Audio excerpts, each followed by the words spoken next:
ଚାଲନ୍ତୁ ଯିବା ଆଜି ଆମ ରୋଷେଇ ଘରକୁ ଆଉ ଦେଖିବା ଆମର ଆଜି କ'ଣ ରୋଷେଇ ହେଇଛି। ତ ଇଏ ଭାତ ଆମର ପୁରା ଦେଶୀ ବଗଡ଼ା ଚାଉଳ, ପୁରା ଆମର ଗାଁ ଚାଉଳର ଭାତ ହେଲା, ଯେଉଁଟା ପୁରା ଟେଷ୍ଟି ଭାତ।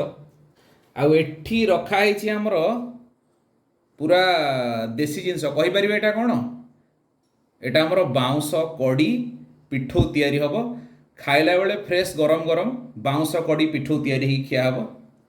ଆଉ ଏପଟେ ଦେଖିବା କ'ଣ ହେଇଛି। ଏପଟେ ଆମର ଇଏ ପୁରା ଖାଣ୍ଟି ମୁଗ ଡାଲି। ଆଉ ଏପଟେ ଆମର ଅଛି କ'ଣ ସବୁ ଦେଖିବା ଆଇଟମ୍। ଏପଟେ ପୁରା ଆଳୁ ପୋଡ଼ା, ଚୁଲିରେ ପୋଡ଼ା ହେଇଥିବା ଆଳୁ। ଇଏ ଆମର ଦେଶୀ କାଙ୍କଡ଼ ଆଉ ସାଲାଡ଼। ଇଏ ସବୁ ଟମାଟୋ, ଦହି, କାକୁଡ଼ି, ପିଆଜ ପଡ଼ିକି ସାଲାଡ଼। ଆଉ ଗୋଟେ ଆଇଟମ୍ କ'ଣ ହେଇଥିଲା, ବଢ଼ିଆ ଆଇଟମ୍ଟା ହେଇଛି। ଇଏ ପୁରା ଜବରଦସ୍ତ ଆଇଟମ୍ଟା ହେଇଛି।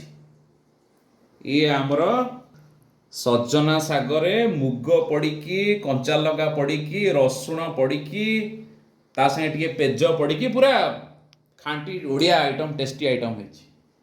ମାଆଙ୍କ ହାତ ରନ୍ଧା ଖାଣ୍ଟି ଦେଶୀ ଓଡ଼ିଆ ଖାଦ୍ୟ ତୁଳନାରେ କେଉଁ ନନଭେଜ୍ ଖାଦ୍ୟ କି କେଉଁ ହୋଟେଲର ସେ ସ୍ପାଇସି ଖାଦ୍ୟ ସେ ତ ଲାଭ ଯିବନି।